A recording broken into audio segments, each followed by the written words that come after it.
अस्सलाम वालेकुम नाज़रीन, आप देख रहे हैं सिंध अमर डिजिटल HD और मैं हूं आपकी होस्ट नसीम शेख। आज हमारे साथ जो मेहमान हैं मैडम सबिहा शाह, जिनसे हम बात करेंगे। मैडम सबिहा शाह CEO हैं वुमेन डेवलपमेंट फाउंडेशन की, और माशाल्लाह इनका स्पेशलिस्ट लियारी में और वेस्ट में बड़ा काम है। उनसे आज हम जानेंगे कि उनकी जो जद्दोजहद है ख़वातीन के राइट्स के हवाले से किस तरह आगाज़ किया उन्होंने, और इस वक्त वो क्या समझती हैं, क्या सजेशंस देंगी। तो हम बात करते हैं। वेलकम मैडम, कैसी हैं आप? ठीक है, कैसी हैं आप? ठीक बिल्कुल। जैसा कि आपको पता है कि ख़वातीन के हवाले से जो तशद्दुद के ख़ात्मे का दिन हम 25 नवंबर को पूरी दुनिया में मनाया जाता है, उसी सिलसिले में 16 डेज़ ऑफ एक्टिविज़म हम स्टार्ट करते हैं। और इस बार आपको पता है ख़वातीन पर हैरेसमेंट और तशद्दुद के हवाले से पूरी दुनिया में ये एक्टिविटी 16 दिन जारी रहेंगी। आप क्या समझती हैं कि इतने अरसे से जो आप काम कर रही हैं उसमें, और अब जो हमारे लॉज माशाल्लाह, अगर हम सिंध की बात करें तो ख़वातीन के हवाले से बड़े रिच लॉज हमारी बनते रहते हैं, और उसमें गवर्नमेंट भी काम करती है और नॉन गवर्नमेंट ऑर्गेनाइजेशंस भी काम करती हैं। तो मैं चाहूँगी कि आप अपनी पहले तो थोड़ी सी मुझे अपनी जद्दोजहद बताएं। माशाल्लाह बड़ा नाम है, बड़े अवार्ड्स आपको मिले हैं। अभी मैं आपका ऑफिस का विजिट कर रही हूँ। बहुत शुक्रिया नसीम, आप लोगों का बहुत शुक्रिया कि आप लोगों ने मुझे मौका दिया नाजरीन के साथ बात करने का। आप सही कह रही हैं कि ये 16 डेज़ ऑफ एक्टिविज़म जो है दरअसल ख़वातीन पर तशद्दुद के ख़ात्मे के हवाले से हम बात करते हैं कि औरतों पर जो अभी तक मतलब पूरी दुनिया में जो मज़ालिम होते हैं, तशद्दुद होता है, उसको किस तरह से रोका जाए, उसकी रोकथाम किस तरह की जाए, और ख़वातीन के लिए वो कौन से वसाइल पैदा किए जाए जो ख़वातीन को इस जुल्म और बर्बरियत से दूर भी रख सके और उनके लिए वसाइल पैदा कर सकें। सबसे पहले तो मैं आपको बताती चलूँ कि मेरा एक्चुअली ताल्लुक़ लियारी से, ठीक है, मैं लियारी में ही पैदा हुई, और चूँकि मेरे वालिद साहब कुछ समाजी कारकुन थे तो उसकी वजह से मुझे घर की तरबियत मिली, और फिर आहिस्ता आहिस्ता मेरे अंदर भी ये जम्स बढ़ते गए। और जब मैं थोड़ी सी बड़ी हुई स्कूल लाइफ में, तो फिर मुझे अपनी बिरादरी की स्टूडेंट फेडरेशन को ज्वाइन करने का मौका मिला, और एक तरीके से अल्लाह ने मुझे बहुत सारे एक आपने जो भी बात की कि आप क्योंकि चैम्बर ऑफ कॉमर्स की भी, यानी आप बिजनेस एंटरप्रेन्योरशिप पे अगर हम बात भी कर लेते हैं, तो इस बार जो हमारा 2022 का थीम है वो है अपना एक्टिविज़म। जो 16 डेज हम मना रहे हैं वो जेंडर बेस्ड जो वायलेशन होती है। हाँ। ठीक है, तो आप क्या समझती हैं कि आपको आगे बढ़ने के जो मौके मिले उसमें कहीं ना कहीं सिनफी जो तफरीक है वो रखी गई आपके साथ, कि यानी अगर एक मर्द कुलीग आपके साथ काम कर रहा है उसको मुख्तलिफ इदारों में, या आप इस वक्त भी सिचुएशन देखें कि हमारी असम्बली में भी ख़वातीन आप देख सकती हैं कि सिनफी, आपको लगता है कि इस वक्त भी जो तफरीक है वो की जा रही है, उसको किस तरह हम कम कर सकते हैं? देखिए, बात ये है कि हम चाहे कितने भी आगे बढ़ जाएं, लेकिन जो हमारे ऊपर छाप लगी हुई है वो पिदरशाही की छाप लगी हुई है कि हमारा माशरा वो माशरा है कि जिस पर हमेशा मर्द की हुकूमत रही है, ठीक है। और जब मर्दाना और पिदरशाही हुकूमत जहाँ होती है वहाँ औरतों के हकूक़ हमेशा सलब किए जाते हैं, और वो इसलिए किए जाते हैं कि औरत इतना आगे ना बढ़े कि वो हमारे राइट्स को गज़ब कर सके। ये एक साइकी है, तो ये हमेशा से होता आ रहा है। अब तो ख़वातीन काफ़ी हद तक आगे बढ़ी हैं, और जब मैंने अपना सफ़र का आगाज़ किया था तो सबसे पहले मैंने जो काम किया था वो ये किया था कि मैंने यूनिफॉर्म की शॉप खोली थी लियारी में। और जो मैंने यूनिफॉर्म की शॉप खोली थी वो बिज़नेस था, और मैं ख़ुद तो मेमन कम्युनिटी से ताल्लुक़ रखती हूँ, तो मुझे लेकिन अंदर शायद ये चीज़ें मौजूद थी। तो जब मैंने वो स्टार्ट किया था तो वो बहुत आगे बढ़ा, और जब वो आगे बढ़ा तो मैंने उसमें हमेशा ख़वातीन को बहुत आगे बढ़ाया। तो लियारी कम्युनिटी डेवलपमेंट प्रोजेक्ट में जब मैंने ये काम शुरू किया तो वहाँ भी यही था कि चूँकि सारे मर्द थे और उनकी कौंसिल में कोई औरत नहीं होती थी, तो हम सब कमेटी में होते थे, और ये मुझे बड़ा खलता था कि अगर मैं बहुत ज़्यादा टैलेंटेड हूँ, मेरे मुकाबले में एक मेंबर इतना टैलेंटेड नहीं है लेकिन वो फैसले कर सकता है, मैं नहीं कर सकती। अच्छा, मैं आपको एक सवाल इसी से एक हम बात करते हैं कि आपने जब ये लेडीज़ ढाबा जो बल्दी माड़ीपुर में जो अपने आगाज़ किया उसका, तो कहीं उस लेडीज़ ढाबे के लिए भी वही जो आप सिनफी जो हम कहते हैं कि तफरीक करते हैं कि मर्द कहीं पर भी बैठ सकते हैं, किसी भी जगह बैठकर एंजॉय कर सकते हैं, तो क्या पस मंज़र में आपके ये कॉन्सेप्ट था? हाँ, या कोई और वजह थी? ये भी हो सकता है, लेकिन जो लेडीज़ ढाबा है वो तो मेरी जिद्दोजहद के इस हिस्से में आया है, जब मैं माशाल्लाह काफ़ी हद तक ख़वातीन के राइट्स के लिए उनको प्रमोट भी कर चुकी हूँ।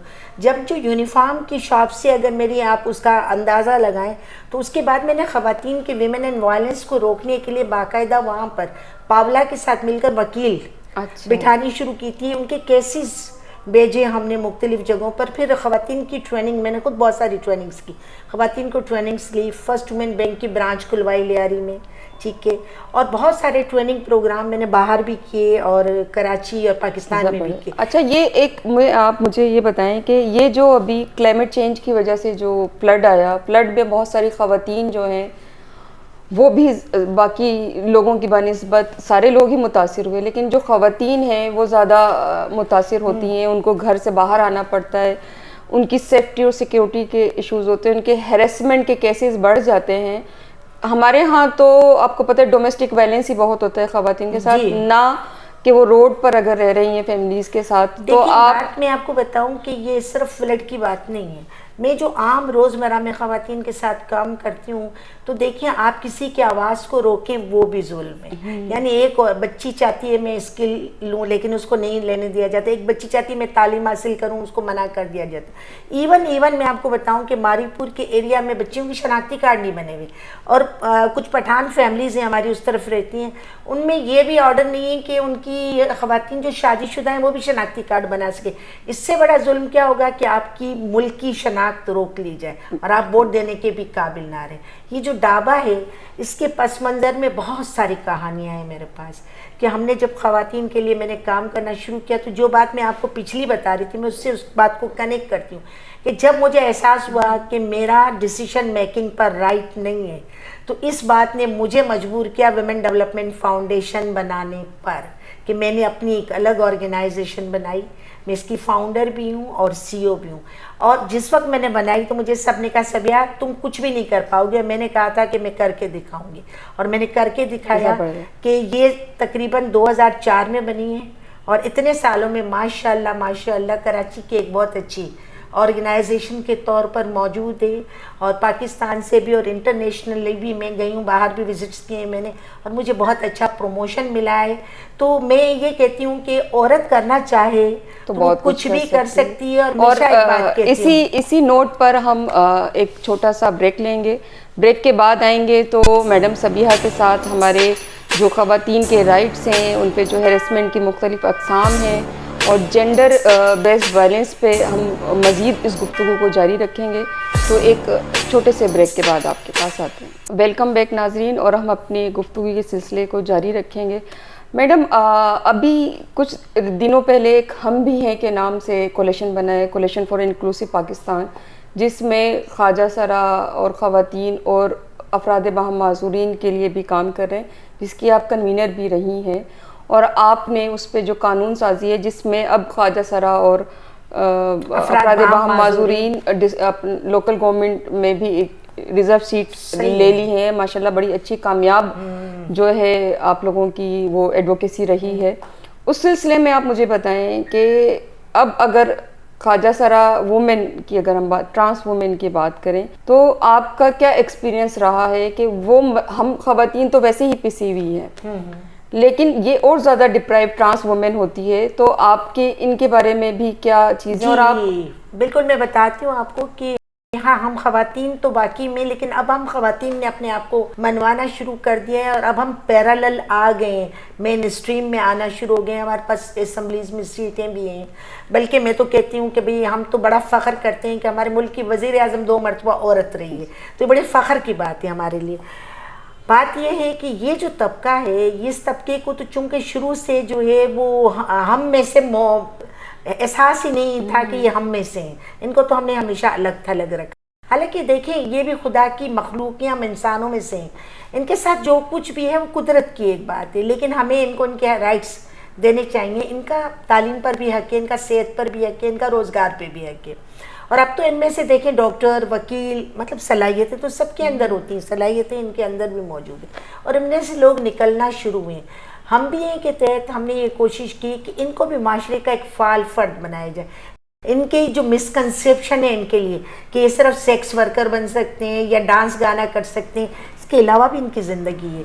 और अगर अब हम आस्ते आस्ते आस्ते इनके वजूद की पहचान करवाना शुरू करेंगे तो मेरा ख्याल है कि ये भी माशरे के जिस तरह पूरी दुनिया में ये भी उसका एक हिस्सा। अच्छा, अगर इस सारे उस पर हम देखें तो एक बात कम से कम हम ये कह सकते हैं कि हमारा जो सिंध का कल्चर है वो औरत को बड़ी इज्जत देता है, ठीक है, मोहब्बत देता है और उनको सपोर्ट करता है।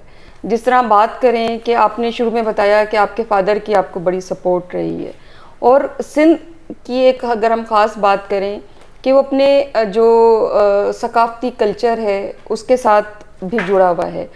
अभी लास्ट अगर आप देखें कुछ सालों से जो हम दिसंबर में एकता डे मनाते हैं, अपना सिंधी अजरक टोपी डे मनाते हैं, तो उसमें अगर आप देखें ख़वातीन की बड़ी तादाद उसमें शिरकत करती है और बड़ा अच्छा माहौल होता है। वो जो एक हम कहते हैं कि जी ख़वातीन सिर्फ घरों के अंदर ही रहती हैं, लेकिन वहाँ आप देखें आम ख़वातीन भी जो काम कर रही हैं, वर्किंग वुमेन वो तो हैं, वो ख़वातीन भी बड़ी आज़ादी के साथ रोड पर भी आती हैं, इंजॉय भी कर रहे होते हैं।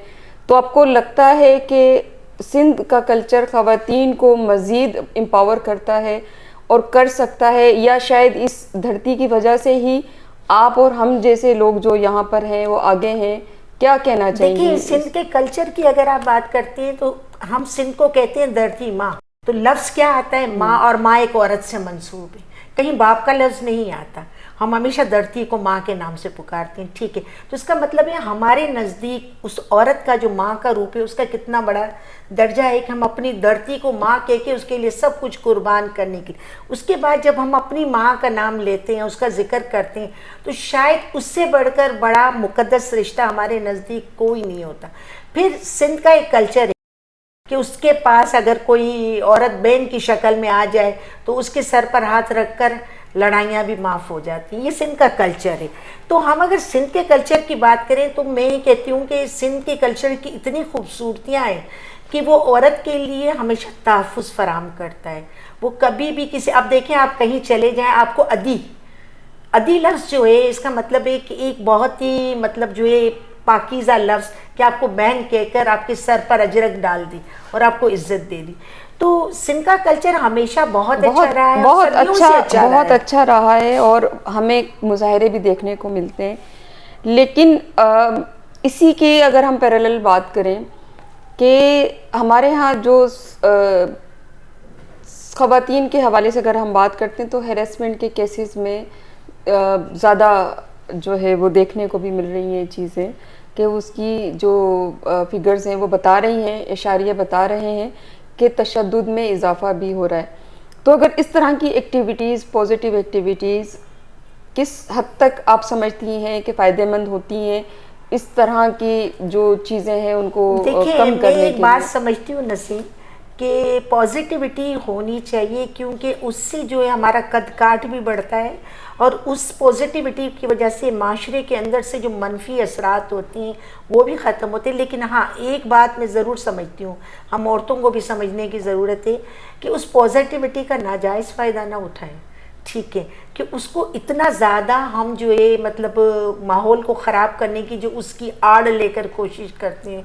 हमें कम से कम अपने कल्चर में इस बात को भी प्रमोट नहीं करना कि हमारी औरतें बेहयाई की तरफ जाएं, उनके ड्रेसेस ऐसे हों। देखिए, हमारा तो बड़ा खूबसूरत ड्रेस है कि अजरक हमारी एक पहचान है, ठीक है, लेकिन फिर जब मैं ख़वातीन को और ख़ासतौर पर बच्चियों को आजकल की मॉडर्न ड्रेस में देखती हूँ कि वो बहुत ज़्यादा मॉडर्न ड्रेस पहने हुई होती हैं, तो मुझे यूँ लगता है कि हम सिंध में नहीं घूम रहे, हम किसी बाहर के मुल्क में घूम रहे हैं। क्योंकि हमारे पास बाहर की जो ख़वातीन आती है, मैंने मोस्टली टाइम देखा है कि चाहे चाइनीज़ आ जाए चाहे जैपनीज़ आ जाए, उनको दुपट्टा ओढ़ा हुआ होता है, लेकिन हमारी ख़वातीन उनके सामने पेंट और शर्ट में नज़र आती हैं।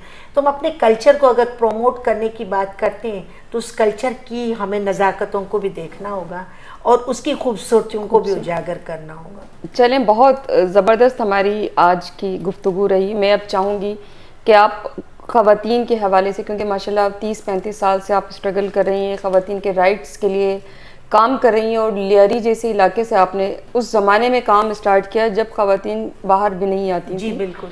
तो आप एक क्या मैसेज देना चाहेंगी हमारी नौजवान नस्ल को कि जो लड़कियां, जो बच्चियां अपने फ्यूचर के लिए बात करें, और आपकी उस बात में उनके लिए क्या लेसन होगा? जी बिल्कुल, मैं हमेशा बच्चियों को एक मैसेज देती हूँ कि उनमें बहुत टैलेंट है। अपने टैलेंट का मुजाहरा मस्बत अंदाज में करें और इस तरह से करें कि अगर आपने अच्छा काम किया तो आपके पेरेंट्स आपकी दूसरी बहनों को भी बाहर निकलने की इजाज़त देंगे। मैं आपको अपनी मिसाल देती हूँ कि मुझे इजाज़त नहीं थी बिल्कुल, मेरी फैमिली में मैट्रिक से ज़्यादा की भी परमिशन नहीं थी, लेकिन मैंने बहुत ज़्यादा यूनिवर्सिटी तक गई, LLB किया, मैंने बहुत ज़्यादा जो है आला एजुकेशन हासिल की, और फिर उसके बाद अपने ऊपर उठने वाली हर उंगली को नीचे कर दिया कि वो पेरेंट्स मेरे पास खुद आने लगे कि अपने जैसा बना दो बच्चियों को। इसका मतलब ये था कि मैंने ऐसी अक़दार कायम की कि ख़वातीन खुद आने लगी कि नहीं, एक माशरे का जो हम सिंबल जब बन जाते हैं या रोल मॉडल जब बन जाते हैं तो हमें अपने कल्चर का, अपने माहौल का, अपनी चीज़ों का पॉजिटिव इस्तेमाल करना है, और तब्दीली आएगी, बाहर से नहीं आएगी, आपके अंदर से आएगी, और मस्बत तब्दीली आएगी। अगर आप चाहते हो कि आप तब्दील हो तो आप हो सकते हो, कोई और आपको तब्दील नहीं कर सकता। आपको अपने अंदर तब्दीली लानी होगी और अच्छी तब्दीली लानी होगी। तो हम ना सिर्फ इस सिंध के लिए बल्कि पाकिस्तान के लिए। बहुत ज़बरदस्त आज की बातें आपने मैडम सबिया शाह की ज़बानी सुनी, उनकी स्ट्रगल पे हमने बात की और उनके विज़न पे बात की। उम्मीद करते हैं कि इसी तरह नेक्स्ट प्रोग्राम में हम एक और अपनी खातून के साथ बात करेंगे जो रोल मॉडल हैं, जो हमारे लिए रोल मॉडल हैं, जिनकी जदोजहद है, जिनको हम सब लोग एक्नॉलेज करते हैं। तो आज के प्रोग्राम से आप मुझे इजाज़त दीजिए। अल्लाह हाफ़िज़।